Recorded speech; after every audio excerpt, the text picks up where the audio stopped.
Ouais. S'ils vont aux toilettes, tous, ils ne vont pas revenir.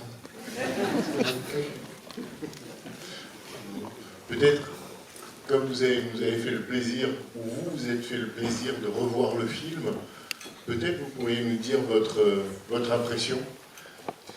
Ben, ça fait toujours plaisir, il y avait pas mal de gens qui rigolaient. Ça fait toujours plaisir. Non, je le trouve pas mal, je le trouve bien. Je l'ai fait pour bien l'aimer, quoi. Donc c'est normal que je le regarde et que je l'aime bien. Non, mais j'aime bien parce que je vois mes acteurs qui me plaisent. Je vois le travail de tout le monde. J'aime le film aussi parce que j'aime le travail de tous les gens qui ont participé. Je vais donner la parole au public, mais peut-être 2-3 questions. Quand on voit le film, il y a évidemment un ton de comédie, il y a des répliques irrésistibles ou mémorables. Moi, je me souviendrai, je suis surtout un cinéaste connu de ceux qui me connaissent. Ou qu'est-ce que tu fais dans le Loir? Ben, j'attends demain. Ça, c'est, je sais pas comment le replacer. Un des plus drôles, c'est quand Sting lui demande si ça va. Il dit oui. Mais c'est un gag que Pierre Ninet a improvisé. Et je ne l'aimais pas. Je le trouvais trop facile. Et on m'a convaincu de le laisser, mais heureusement que j'ai écouté. Comme dans le livre des solutions, il arrive que vous écoutiez les autres.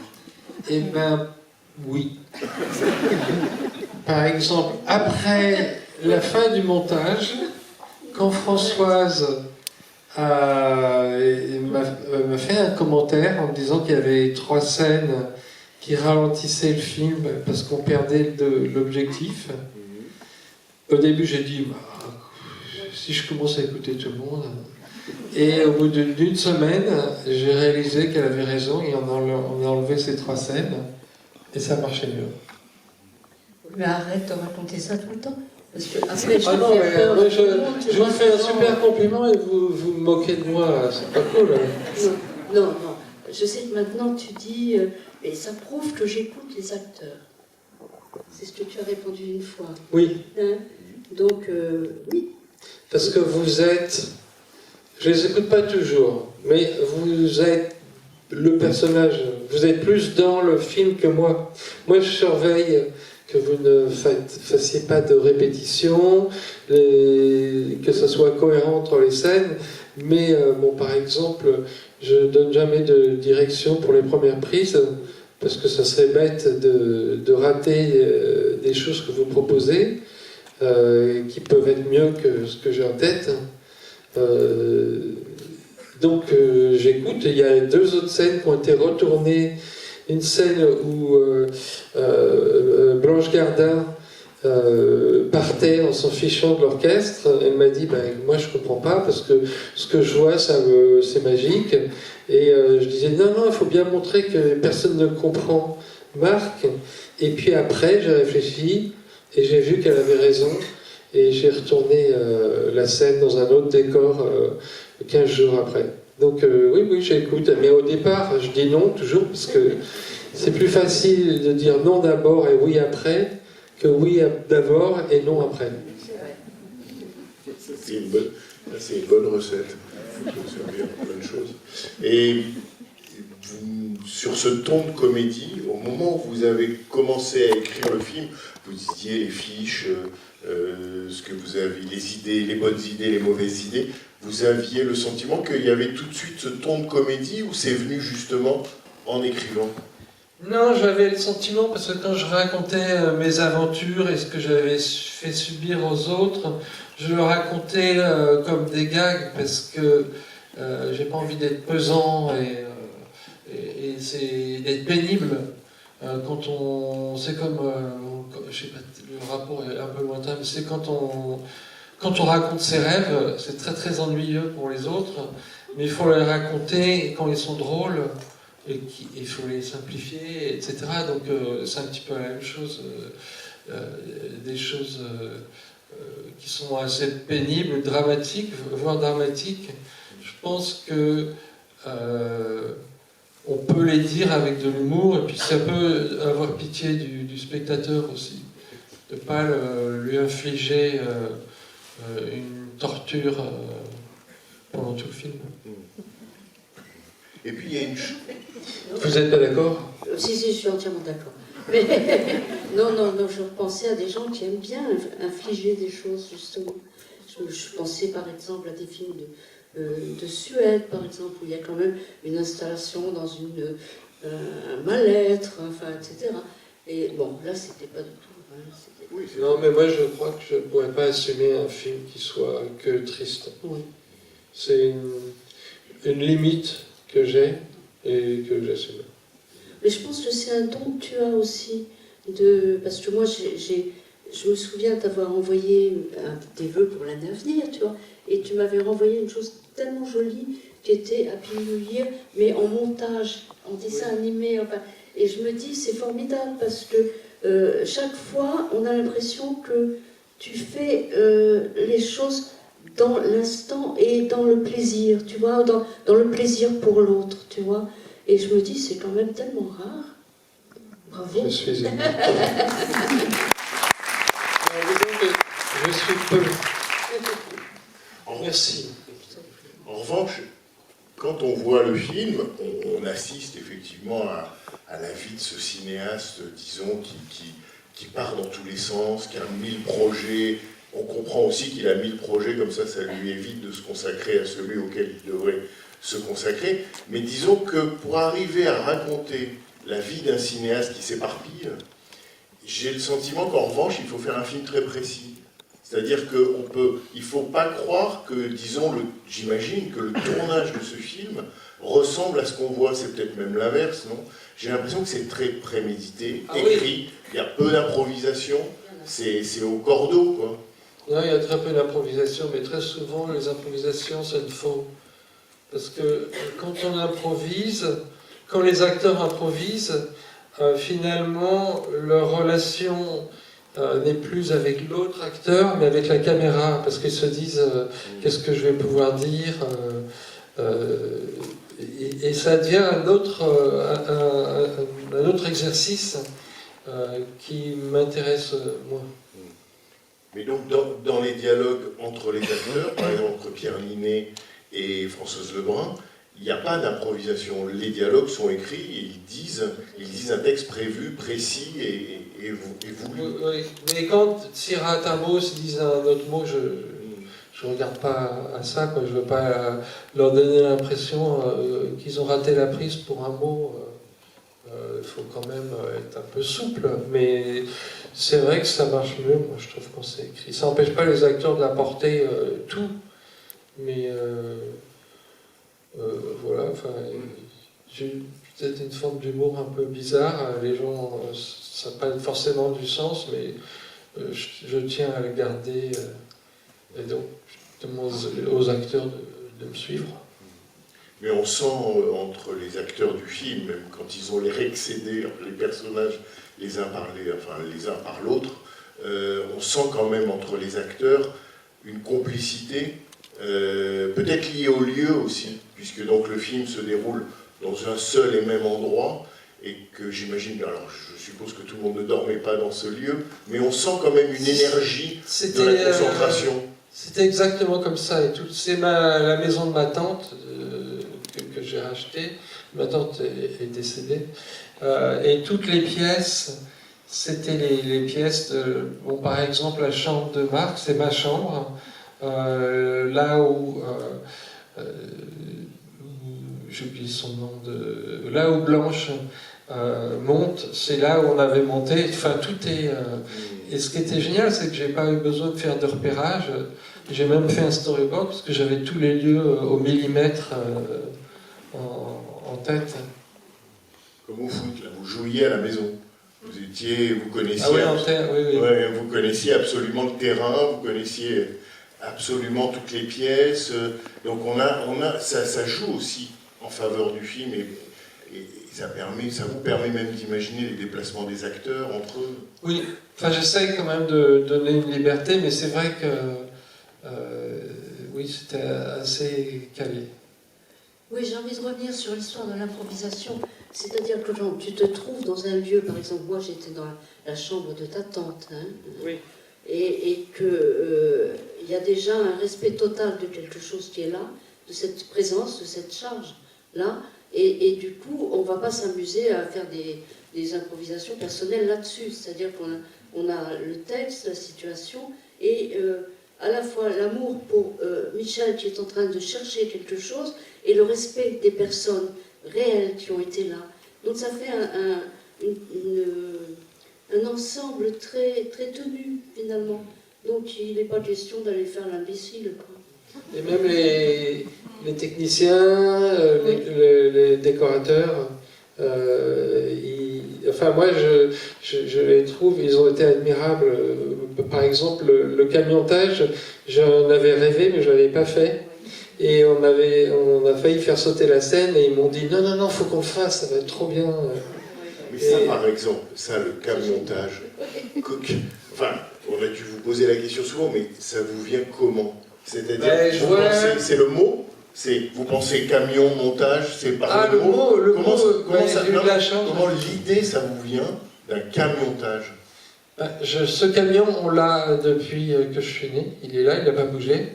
Ensuite, c'est difficile à expliquer. Je fais beaucoup de rétroprojection, pas dans ce film-là. Alors quand je vois une fenêtre, j'imagine toujours qu'il y a une image derrière. Donc c'est peut-être parti de là. Je me suis dit tiens, on pourrait mettre un écran derrière le pare-brise. Et après je me suis dit tiens, le volant, ça va à droite, à gauche.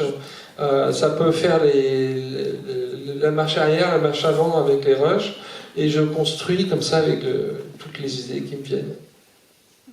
J'ai regardé sur ChatGPT et j'ai un esprit associatif. Ça l'avait deviné. Françoise, juste un mot aussi peut-être sur le travail avec Pierre Ninet, parce que c'est vrai que à la fois il est en partie, j'imagine, votre alter ego, ou l'alter que vous avez été, mais il a quelque chose absolument d'incroyable dans le film, un dynamisme, un regard, une femme. Et puis quand il s'adresse à vous, en tout cas à votre personnage, sa voix change, il devient un petit enfant, il vous écoute, enfin comme elles disent, il n'y a que vous qui écoutez. Qu'est-ce que ça a été le jeu avec Pierre Ninet? Ça, ce n'était pas prémédité, enfin, ça s'est mis en place naturellement, j'ai envie de dire. C'est-à-dire qu'il y a le moment où je lui dis de descendre de l'arbre parce que c'est trop dangereux, et puis le moment où je lui dis on jette tous les médicaments dans le lavabo. Enfin bon, c'est ce côté sur moi, enfin qui arrive pour ce personnage. Et effectivement, c'est vrai que la construction même du film fait que ça l'amenait lui à changer. C'est-à-dire qu'il ne pouvait pas continuer à faire Pierre Ninet d'un coup. Ça devenait effectivement le personnage. Et ça, c'était très troublant, parce que j'étais un peu déconcertée, et puis à la fin de scène, je me disais, il est formidable. Et puis après, il n'y avait plus personne. Donc je ne savais pas, c'est un tournage très curieux pour moi, avec Pierre, parce que vraiment, il y avait d'un seul coup... Est-ce que quand on le voit jouer sur le tournage, est-ce qu'on n'est pas comme des spectateurs? Est-ce qu'on ne le regarde pas un peu jouer? Est-ce qu'on n'oublie pas un peu de jouer soi-même, tellement il est, j'allais dire, il occupe le plan, quoi? Oui, non. Enfin, à ce moment-là, j'arrête, moi, d'être la tante qui l'a recueilli alors qu'il mettait les plans. Donc, non. Ça, je le regarde, mais avec mon regard de personnage. Enfin, je ne mélange pas l'histoire de... Mais le regard, il est odieux, il est insupportable. Mais le regard en fait, c'est des filles, des femmes qui sont autour de lui, nous le rendent sympathique parce qu'elles ont de l'empathie pour lui, malgré ce qu'il leur fait subir. Et d'ailleurs, ils craquent tous plus ou moins. Mais je pense que ce regard et votre regard, Françoise, ça le rend sympathique. Moi, j'ai rencontré des gens que je trouvais odieux, mais en rencontrant tous leurs amis ou alors leurs femmes, je me disais qu'il l'appréciait, je me disais, bon, il ne doit pas être aussi pourri que ça, parce que sinon les gens ils partiraient en courant. C'est l'entourage qui l'humanise, quoi. Enfin, il y a quelque... Oui, oui. Moi, je trouve qu'il y a une scène très cruelle, c'est quand elle vient le voir à Paris. C'est épouvantable.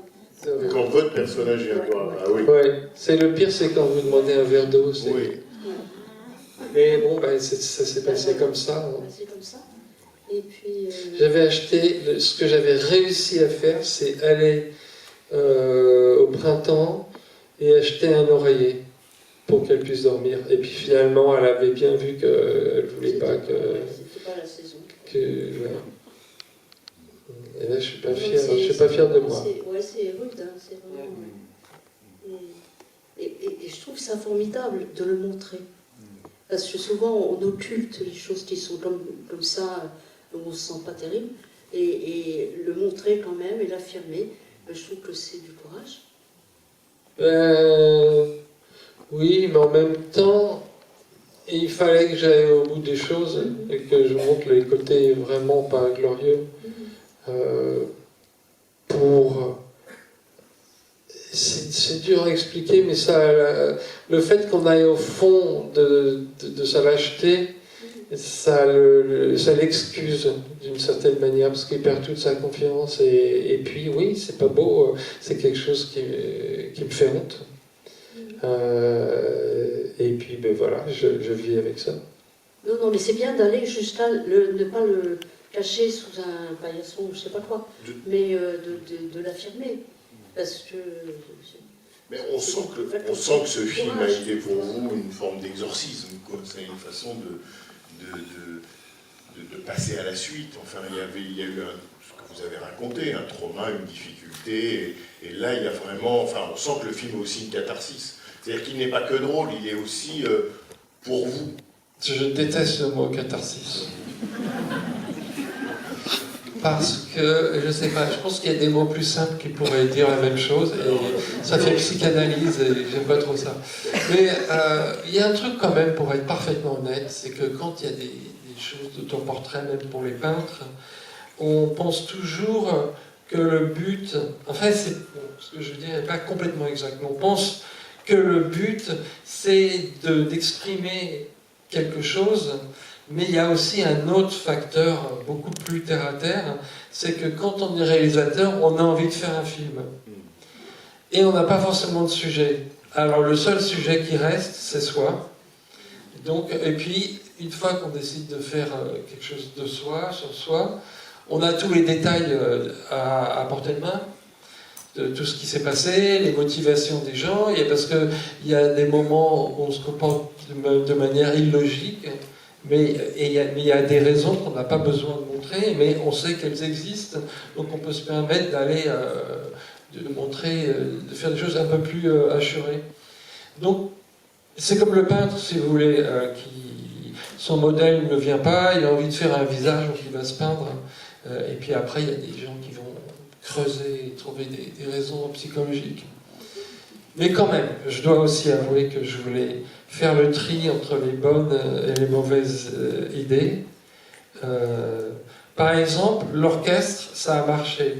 Et le compositeur du film, il a dit que ça n'avait pas marché, parce qu'il avait composé la musique de la séquence de l'orchestre, le moment où ils enregistrent la musique du film. Et c'était pour l'équipe des jours. Et je l'avais fait, je voulais lui donner du matériau qu'il puisse ajouter. Et il a été assez vexé, je crois. Et après, j'ai lu une interview où il disait que en réalité, ça n'avait pas marché. Et ben, c'est pas vrai, ça a marché. C'est plutôt la deuxième partie avec le corps, et je l'ai fait dans d'autres films, et ça marche super bien. Et ben, ça m'a énervé qu'il dise ça. J'essaie de lui reparler un peu, mais ça passe pas là, parce qu'il m'a donné des réponses qui n'étaient pas bonnes. Et alors moi j'ai été très triste des choses que tu n'as pas montées. Parce qu'il y avait toute cette séquence avec les ombres chinoises. Ah oui. Et c'était magnifique. Alors c'est facile de dire ça une fois que vous m'avez fait couper 3 scènes. C'est vrai, j'ai été émerveillée pendant le tournage en voyant ça. C'est vrai qu'on avait fait... Et toute l'équipe déco était en train de préparer les découpages pour faire... J'avais fait. J'ai fait plein d'autres choses que j'ai pas pu montrer. On a fait un groupe disco. Il fallait un making-of. Est-ce que c'est... Oui. Ouais, on dit souvent ça, mais après on est pris dans tout le travail et on prend pas le temps de faire ça. Non, mais je voulais dire, c'est un poète. Ah. Mais oui. C'est vrai que quand on voit vos films, on se dit qu'il y a sans doute eu plus d'idées qu'il n'y en a évidemment au final, et on se demande quelle est la part de ce qui est tombé dans le chutier. Parce que quand on sent, j'allais dire que vous êtes en mode idée, il doit y avoir énormément de matière qui finalement, parce que le travail de montage c'est d'éliminer, c'est de couper, c'est d'enlever, on se dit qu'il doit y avoir effectivement des scènes comme peut-être les ombres chinoises. Ouais, on le voyait aussi dans le magasin Super U acheter le dictionnaire. Ouais. Avec le vigile qui le suivait. Mais bon, il y a un problème de rythme après, et puis c'est pas... J'ai pas un suspense traditionnel, donc il faut pas que le spectateur il s'ennuie, parce que enfin, il y a un pistolet et une mort, mais c'est pas utilisé comme dans les films de Tarantino ou les films. Il y a un vrai suspense où on met un pistolet dans la pièce et tout de suite il y a un énorme suspense. Donc je fonctionne pas comme ça. Et alors après, je veux pas ennuyer le spectateur, donc je mets pas tout. Bon, on peut leur demander. Enfin, est-ce que vous avez donc des questions ou des interrogations, une question là? Un pied devant. Bonsoir. Tout d'abord, moi je voudrais vous dire bravo parce que c'est vraiment un super film. J'avais le sourire aux lèvres de bout en bout et c'est savoureux, quoi. Et je suis assez admiratif de voir la distance que vous avez avec vous-même. Enfin, vous dites que c'est simple de parler de soi parce que vous connaissez tous les détails, mais moi je trouve que ça doit être terriblement compliqué d'avoir un regard extérieur sur soi-même, et vous y arrivez super bien, donc déjà bravo. Et je peux répondre à cette partie. Oui. D'abord, c'est-à-dire que quand on a des situations, en tout cas moi, où je me suis payé la honte, où j'y pense et ça me fait mal, la seule solution que j'ai trouvée pour alléger ce sentiment lourd, c'est d'en parler aux autres et de l'admettre et de me tourner en dérision. Ça me décharge, plutôt que de faire semblant de ne pas être qui je suis. Je préfère, par exemple, si je suis jaloux de quelque chose, je vais dire je suis jaloux. Ça me soulage de le dire, ou si je me vexe pour quelque chose, je vais pas dire non, je me vexe pas, j'ai pas d'ego. Je vais dire ça m'a vexé, et ça me soulage un peu de le dire comme ça. Bon, vous y avez très bien réussi cette partie-là. Et alors j'avais une question concernant le montage. Le personnage là, il a une sorte d'obstination à ne surtout pas voir son film. Et donc qu'est-ce que ça révèle en fait? Est-ce que c'est votre rapport avec le montage de vos propres films, par exemple? Est-ce que vous confiez le montage à d'autres et vous attendez vraiment le dernier moment avant de le voir? Ou alors est-ce qu'au contraire vous préférez monter vous-même? Enfin, non, mais là c'est un cas spécial. Je ne suis pas comme ça tout le temps. Ce qui se passait, c'est que je faisais tous mes projets en même temps. Donc, je me souviens, on avait fait un groupe disco avec ma factrice qui avait 75 ans, qui chantait, et j'avais pris les 3 violoncellistes de l'orchestre. Et on répétait là où il montait, donc elle n'en pouvait plus, la monteuse, parce que mes projets, ça l'énervait. Et les rares fois où... Là, ça va être ridicule encore, je l'ai pas mis. Les rares fois où je regardais des bouts de montage, je pleurais. C'est parce que j'étais pas normal à ce moment-là. Donc maintenant, quand je regarde mes films, je pleure pas. Si j'avais pleuré, si, c'était ce film-là. Ouais, j'avais été dans les toilettes pour pleurer. Mais c'est pas parce que c'est mon film, vraiment. Ben, c'est un peu de se relâcher de toute la tension, et puis c'est aussi de voir les autres acteurs, ça fait une émotion. Donc finalement, vous l'avez monté vous-même, ce film? Ben, non, j'avais une monteuse. Et vous étiez dans la salle de montage à côté ou? Pas beaucoup. Parce que vraiment, c'était comme dans le film, je faisais... si vous voulez, j'avais pas cette aversion de le regarder, mais j'avais d'autres priorités. Je pensais que ces petites priorités étaient à égalité. C'est-à-dire qu'un documentaire sur la... J'avais fait un documentaire sur un scarabée, je l'avais suivi pendant 2 heures, et c'était la nuit. Et après, j'ai perdu la cassette, et c'était une catastrophe pour moi. C'est comme si j'avais perdu le film que je devais monter. Donc tout était... les petites choses prenaient une importance énorme, donc à la même échelle que le film. Et c'était ma façon de penser à ce moment-là, c'est qu'il n'y avait pas de personne... tout le monde était à égalité. Bon, c'est vrai que j'avais gueulé, j'étais un peu vache parfois, j'avais gueulé... j'avais fait un truc... Il était vraiment incompétent quand même, le Carlos. D'ailleurs, je crois qu'il s'appelle Carlos. Bon, passons. Alors, et je lui avais demandé de m'installer un fil de téléphone qui aille du bas, du premier étage au 2e étage, je lui avais la chambre, et il avait vraiment fait un travail dégueulasse. Alors, j'avais enlevé tout le fil, j'avais fait une grosse boule au milieu de sa chambre, et j'avais écrit un panneau avec écrit ta connerie. Et il y avait plein de trucs comme ça. Je lui avais acheté un mini balai pour son anniversaire.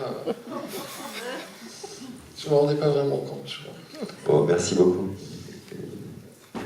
Oui, moi j'avais aussi une question sur le montage, mais vous avez répondu pour l'essentiel. J'ai noté quelque chose sur le générique. Alors, peut-être vous n'êtes pas obligé de me répondre, mais c'était un petit mystère pour moi. Il y avait marqué « Merci à l'équipe d'avoir signé l'annexe 3 ». Oui, alors c'est un système que certaines personnes n'apprécient pas, mais les gens qui n'apprécient pas, ils ne viennent pas sur le tournage. C'est un principe qu'on obtient si on fait un film en dessous de 3 millions, je crois, où on paye les gens un peu moins. D'accord. Personne ne connaît, moi je ne connaissais pas. C'est une dimension contractuelle, c'est ça? Une tolérance. Bonsoir. Donc, j'ai vu L'écume des jours. À l'époque où c'est sorti, même à l'époque où ça a été tourné, j'en ai entendu parler. J'ai été le voir, mais j'ai pas fait le lien entre L'écume des jours et ce film-là. Parce que, pour ne rien vous cacher, à l'époque, je travaillais comme première assistante mise en scène en charge des repérages. Je suis une ancienne collègue de Dimitri et de Benjamin Vasseur qui ont fait les repérages pour ce film-là. La question que je me posais, c'est qu'est-ce qui a été si traumatique dans L'écume des jours et quel est le lien entre les deux, en fait? Vous voyez pas, on voit pas le film, et donc c'est l'étape suivante. J'étais extrêmement complexé par rapport à Boris Vian. C'était comme un énorme poids sur ma poitrine. Et je voulais absolument lui rendre hommage en travaillant comme un fou, en ayant plein d'idées. Et c'est devenu dur. Et surtout, j'ai commencé ma phase qu'on peut voir dans ce film vers la moitié du tournage. Et un jour, j'avais mal à la gorge et je pensais avoir une angine. On a fait venir le docteur. Il a regardé ma gorge et il m'a dit « Vous n'avez pas crié fort récemment ». Voilà, et c'est ce qui se passait. Donc j'étais assez excédé et un peu négatif. D'accord.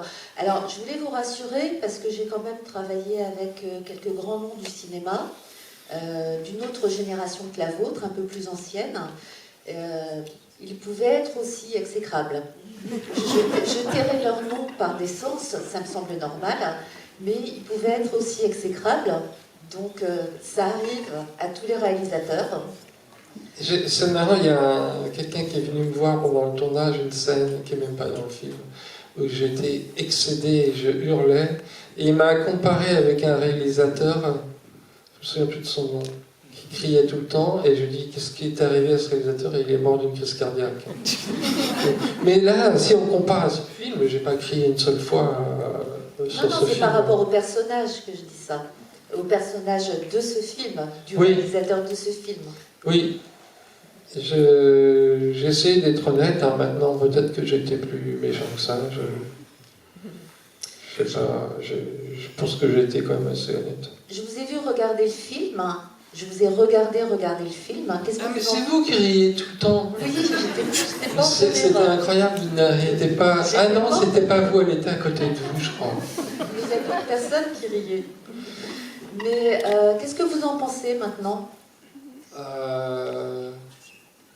2003, Je pense que la fin, elle est un 2025, petit peu... C'est compliqué, parce que la fin, elle est un petit peu rapide, mais en même temps, c'était pas vraiment le sujet du film, cette romance qui se passe à la fin, mais bon, sinon, je suis assez content. Je trouve pas... Par exemple, Sacha Bourdeau, qui fait l'ingénieur du son, je trouvais qu'il jouait un peu trop en pantomime. Et maintenant, quand je le vois, je trouve qu'il est super, parfait. Et, je vois les acteurs, je vois qu'ils sont touchants dans ce monde un petit peu décalé. Non, j'ai aimé. Mais on sent. Mais c'est ça qui compte. Oui, je crois, parce que je le fais pour qu'il me plaise d'abord. Bon, en tout cas, j'y ai vu aussi des références à la nouvelle vague, à Godard. Je ne sais pas si elles sont volontaires ou pas. J'espère que ça ne vous froissera pas. Non, ça ne me froisse pas, mais je trouve qu'en France, on est un petit peu étouffé par ce souvenir. Les gens qui ont fait des études de cinéma, c'est un peu... Oui. Il est quand même très présent. Mais autant regarder le néoréalisme qui était un peu au-dessus de la nouvelle vague, je trouve. Et puis les gens qui se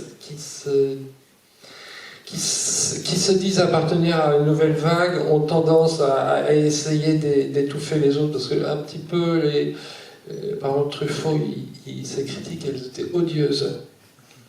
Et ils ont fait des critiques un petit peu pour prendre la place de ceux qui étaient en place et voulaient détruire le réalisme poétique et tout ça. Enfin bon, j'ai pas spécialement de préférence, mais j'essaie d'éviter à me référer à ça, mais c'est vrai qu'il y a des chefs-d'œuvre. Je préfère Bresson ou La Reynaud, qui étaient beaucoup moins critiques des autres, mais qui ont fait leur chemin, qui était unique. J'espère que je ne vous fâche pas, Françoise. Non, j'étais en train de penser que d'abord les spectateurs n'étaient pas tous des cinéphiles ou des gens qui sont... et que c'est plus large que ça, et que l'histoire des références à un tel ou à un tel, excusez-moi, mais je trouve que ça n'a pas vraiment d'intérêt par rapport à un film aussi entier, aussi complet. Enfin voilà, c'était ma petite réaction. Non, donc, parce qu'on peut toujours trouver un fil à tirer, mais c'est pas le sens du cadeau que nous fait un réalisateur en faisant un film qui est aussi particulier. Donc, je sais pas, voilà, c'est tout. C'était pour moi juste une façon d'entrer dans l'histoire du Il faut cinéma. passer Qu'est-ce que c'est le film préféré du cinéaste dans le film? À un moment, il les amène devant un storyboard et il dit je vais faire un film. Ok, j'avais une idée, et honnêtement, personne ne la fera, donc je peux la dire, mais qui était génial. J'étais obsédé par Merlin l'Enchanteur, et je regardais, j'avais le DVD dans ma voiture, donc il y avait la seconde vitesse, mais aussi je regardais des DVD en conduisant. Contradiction totale. Et je trouvais qu'il y avait une construction qui était parfaite. Et je m'étais dit que si j'écrivais un film qui n'a rien à voir, mais que je faisais un découpage identique, plan par plan, avec le nombre de personnages, les tensions dramatiques, ça ferait un chef-d'œuvre et personne ne se rendrait compte que j'avais copié ce film. Et c'est une idée que je trouve bien. Je ne sais pas si je le ferai un jour, mais ça vaudrait le coup d'essayer, je pense. On a l'impression que cette phrase vous caractérise un petit peu. Ça vaudrait le coup d'essayer. D'autres? Oui. Il y a d'autres, je ne sais pas qui a le micro. Allez-y. Et où êtes-vous? Je suis juste voilà. ici, je ne sais pas si vous me Voilà. juste là. Ah, d'accord. Bonsoir, moi j'ai eu la chance de découvrir le film ce soir et je voulais vous remercier pour ce film qui représente bien l'amour que vous avez pour le cinéma, j'imagine, pour cet artisanat que vous mettez aussi bien dans la réalisation que ici au centre de l'histoire. Et moi j'avais une question parce que tout à l'heure en parlant vous avez caché un peu que vous aviez utilisé ChatGPT. Et j'avais envie de savoir quel était votre point de vue sur les nouvelles technologies et sur notamment toutes les images générées par intelligence artificielle que l'on voit qui sont de plus en plus bluffantes. Et quel est votre point de vue sur cette question-là et sur éventuellement le... Moi, ce que j'ai vu comme image de ChatGPT, où ça ressemble à du vomi quand même, je dois avouer. Moi, ce que je trouve bien, c'est qu'on a accès plus facilement à des informations sur le plan juridique, ou le plan médical, ou le plan financier, ce qui fait que c'est assez démocratique, parce que normalement, à l'école, on ne nous enseigne pas le juridique. Je trouve ça incroyable, parce qu'on se trouve face à des policiers, normalement on ne devrait rien dire et on se fait attraper.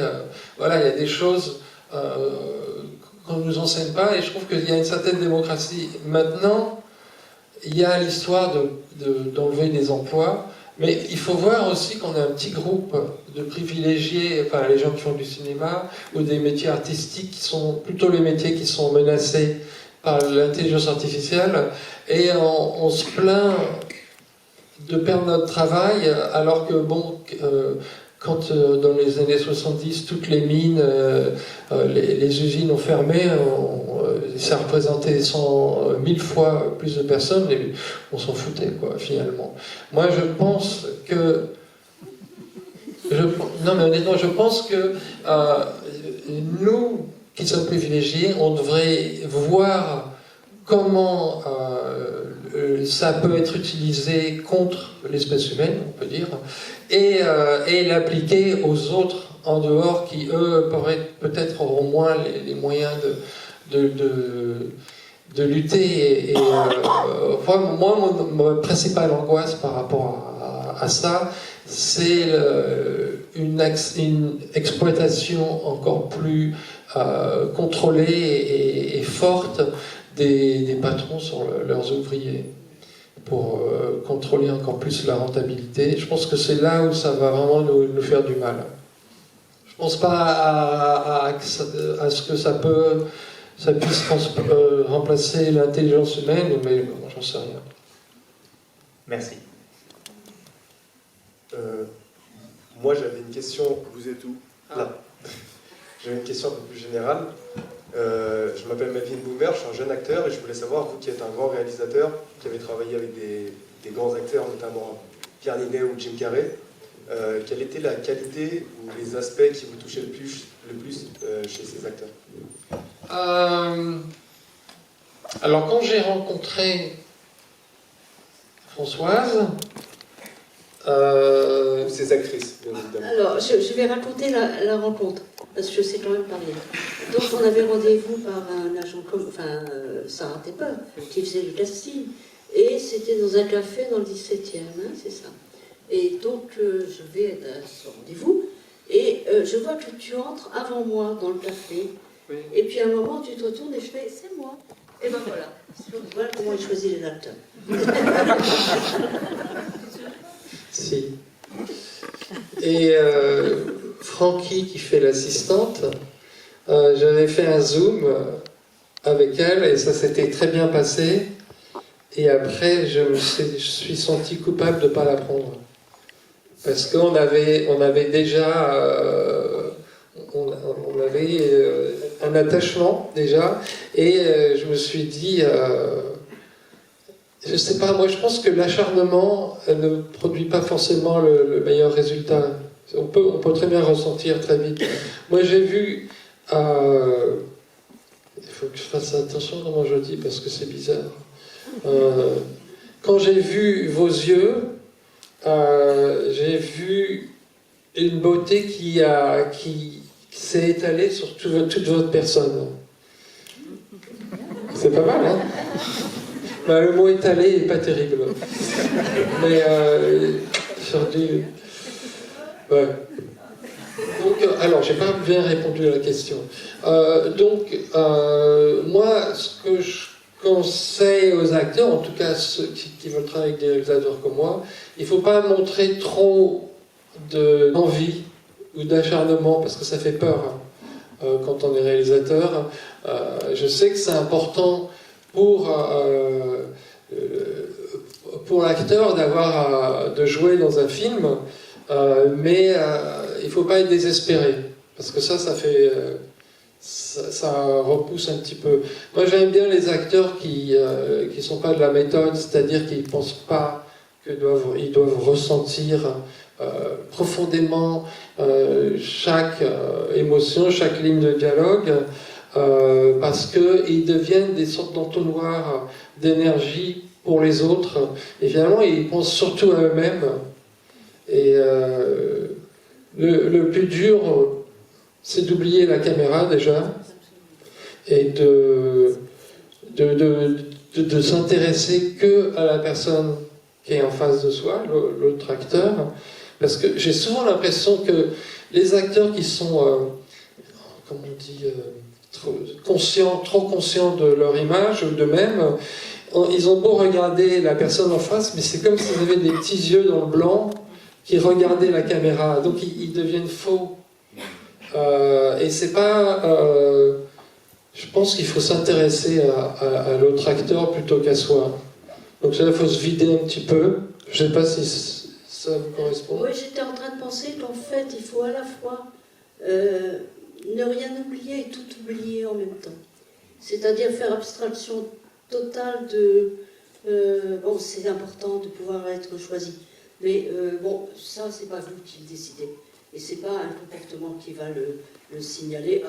Mais il n'y a pas de règle en fait, parce qu'il y a peut-être des réalisateurs pour qui c'est très important qu'il y ait quelqu'un qui ait des pros devant lui et qui veut. C'est vraiment bizarre, hein, il n'y a pas de.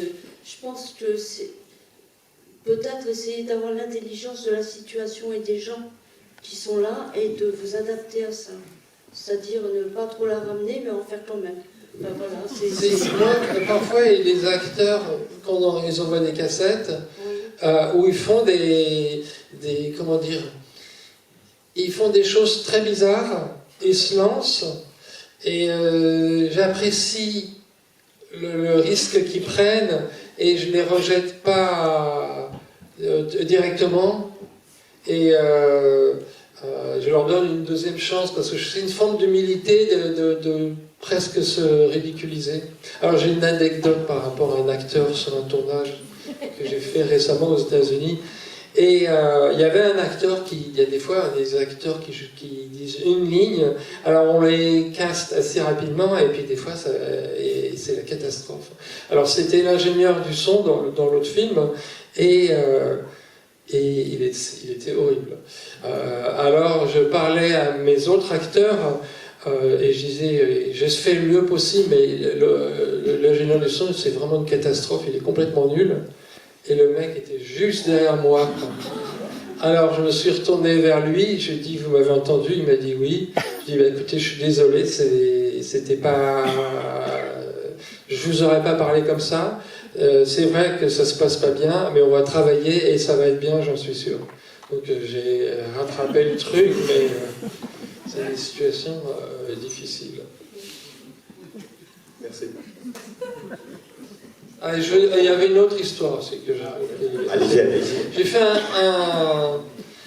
J'ai fait un film qui s'appelle Microbe et Gasoil avec deux adolescents, et dont un qui était plus petit, plus timide, et je l'avais trouvé super à la première audition. Il est revenu et il a fait un truc très théâtral, parce qu'il faisait des cours de théâtre. Bon, déjà, pour les acteurs de cinéma, je déconseille de prendre des cours de théâtre, parce qu'on déclame, et c'est tout le contraire. Non, c'est complètement différent. Et donc, c'était complètement raté.